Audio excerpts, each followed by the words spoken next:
some woman that was an actual expert, unlike myself.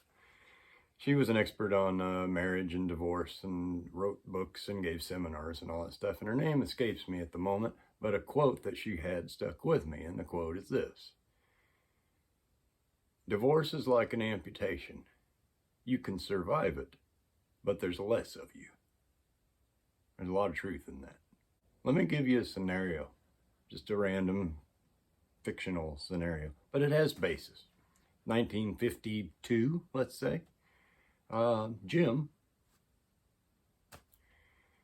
he got married to Susan, and Susan keeps the home, and Jim is out working in the office, and he brings home the proverbial bacon. And they have a nice life, and they start having children. Maybe they have 3 lovely kids, and things are going great. And then all of a sudden, Jim gets a little fond of his secretary, and one thing leads to another. And all of a sudden, Jim bolts. Now we got a problem on our hands. What's Susan supposed to do? She has 3 kids. She has a house to maintain. She has no income at all. What's she supposed to do? And so the court system, and rightfully so, I believe, came up with what is known as alimony, spousal support. You ditched your obligations, and now you're going to pay. And not only that, you're going to pay to help raise these children. And I haven't any problem with that. Well, somewhere along the way, the court system, in its infinite wisdom, came up with no-fault divorce. Well, clearly it's someone's fault.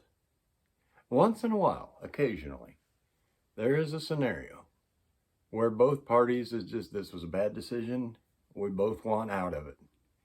Then you have a no-fault divorce. And that should be ruled on a case-by-case basis, in my opinion. What we got with no-fault divorce is at any time down the road, if you decided I'm not happy, I hate the air quotes, but you're not happy, you just quit. Just, of course you're not happy. You're married. Marriage is difficult. Well, he was so selfish, and of course he was. Everyone is selfish. You were too.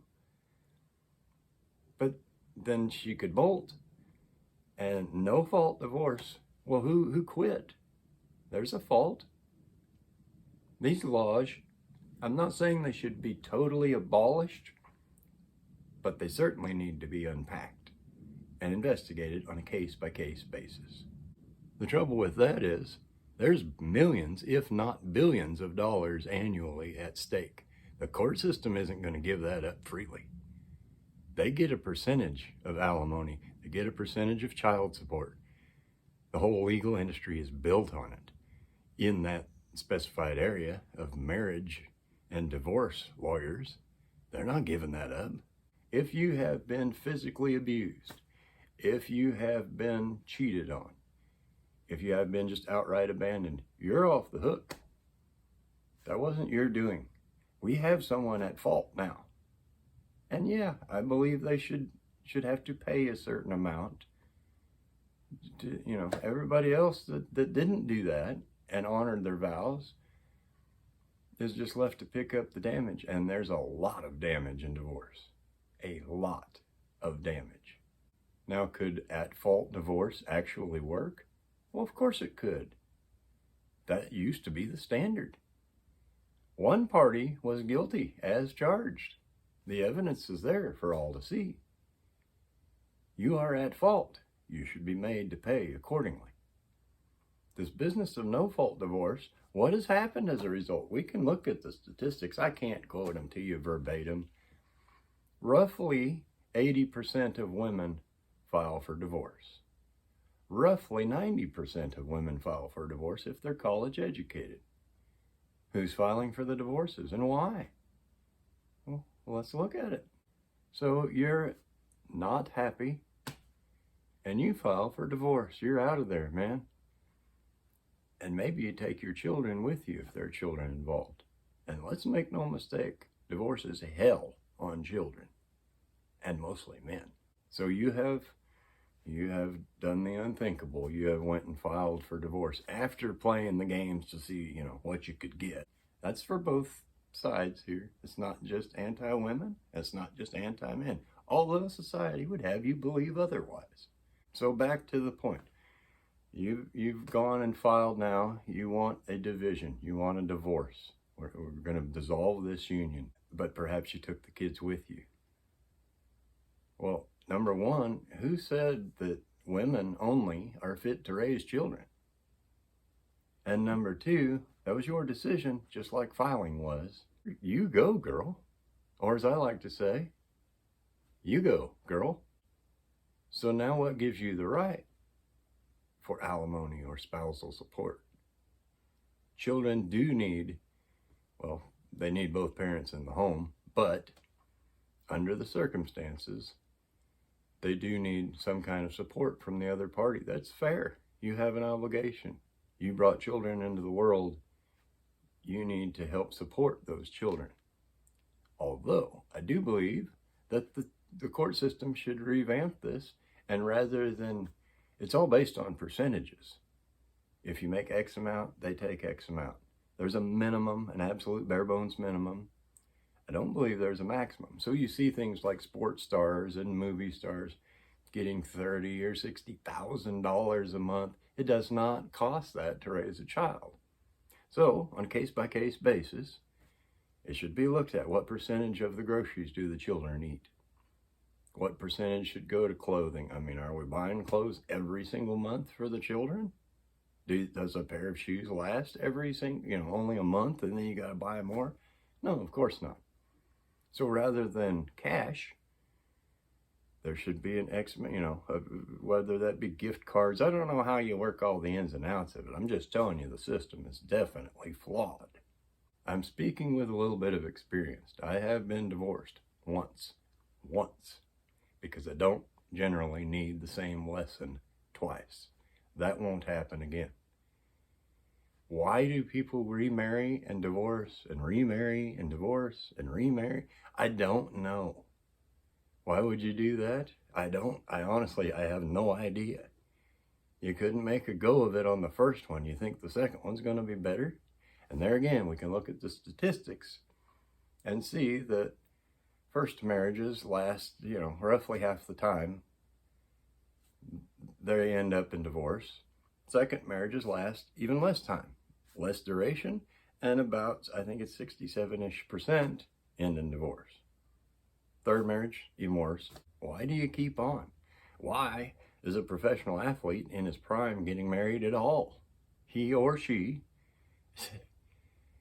I mean, you do what you want to do. I'm just saying, who enters a contract where only one side is favored if it goes south? That's bad business. Marriage in modern America is a no-win situation. I cannot believe that there are young men still participating in this, and the numbers are down. Make no mistake about it.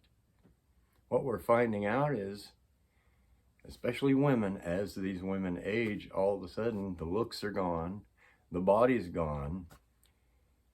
You said you didn't need it. And no man. I don't need no man. I am strong and independent. Well, then go be strong and independent. You certainly don't need alimony, especially if the divorce was your fault. Go be independent. That's what you said you wanted. You weren't happy. Go be happy. But so we're seeing these women now coming out, and of course it's all the man's fault, Never mind. Number one, you didn't honor your original vows, and number two, this is what you wanted. You were going to be, independent and then go be independent and happy. But don't expect any sympathy. You see all kinds of news articles of, men are just this and men are just that, and men don't even look at me now. Why would they? The whole point is building a family. You've already established that you're a destroyer of families. And there are men guilty too. Do not get me wrong. Did I have fault in my own divorce? Of course not. I'm 100% perfect. Why? Of course I did. I was a little too selfish with my time. There was too often of just working, trying to build a life, but the excuse doesn't matter. I have a certain amount of fault in that. Does that mean you just quit? Does that mean you throw it away? Well, in modern America, evidently, it does.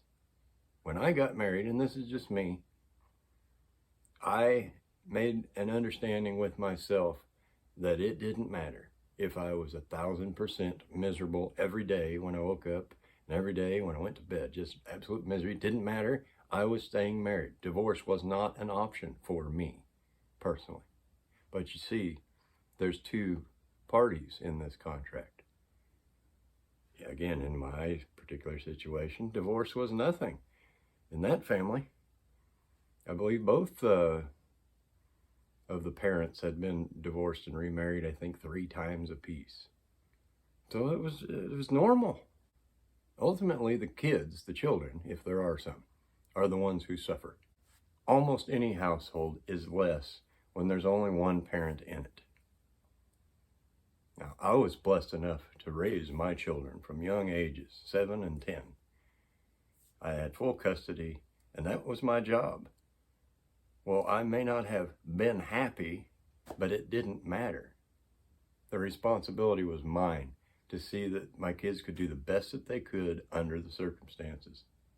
It wasn't my responsibility to go out trying to date and trying to have the night out and this and that. There was tons of stuff that was pushed. I can't do it. I just can't do it because bedtime's at 8:45, That was the way my life was structured. And I have no problem with that. I asked for it, I fought for it, and I would have sold every last thing I had and was gearing up to do just that, to get custody of my children, because that was what was best for my children. And that played out over time just exactly as it should have. But in the large majority, most states it's not even a consideration. The children go with the woman. Why? This is not 1952 anymore. They ought to be able to take a look at the social media business and see what mom's up to. What's going on? Where's the child support money going? Is it actually supporting the children? But the court systems don't care about that, and they don't care about you. They care about money. And maybe a little bit of, control. It is my understanding that in the state of California, if there's a domestic dispute in the household and the police are called, someone has to leave, meaning there's going to be an arrest made. Whether it's true or not, whether the facts present there or not, I can't tell you how many things I've seen or read where there's a big argument, the husband steps outside the home, there's a commotion in the house, things are breaking, he's not even in there. And all of a sudden the police show up and he hit me, he was throwing stuff, he broke. And well, the police were called. Somebody has to go with him, and it's the husband, and now he has to prove his innocence. I thought we were innocent until proven guilty. Well, I thought wrong, obviously, clearly.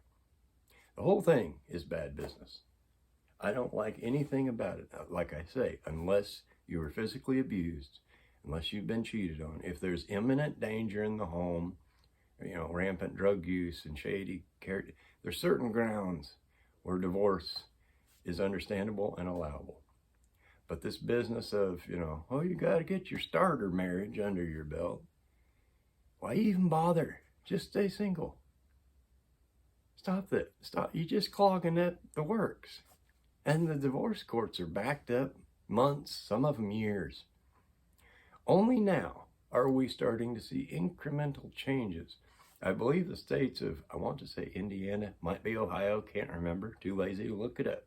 For sure, it's the state of Arkansas is now an automatic shared custody state. That's the default, unless there's grievous information that shows that should be changed otherwise. I don't know that is best for the children. If they live in the same town and they can stay in the same school, and you got 2 weeks with mom, you got 2 weeks with dad, and they get to the age where they're old enough that the court will listen to them, they can make their own decision on where they want to go.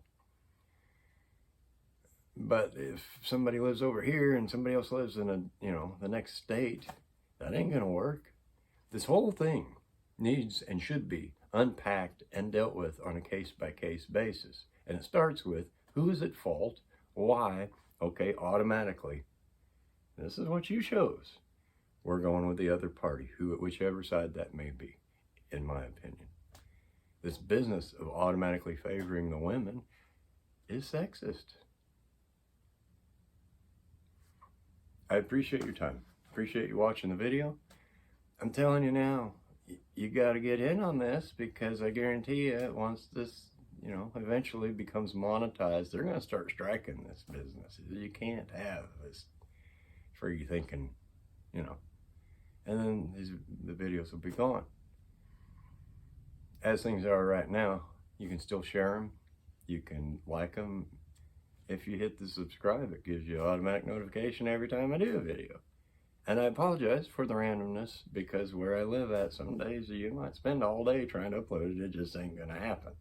I do appreciate your time. And you can leave comments. Feel free.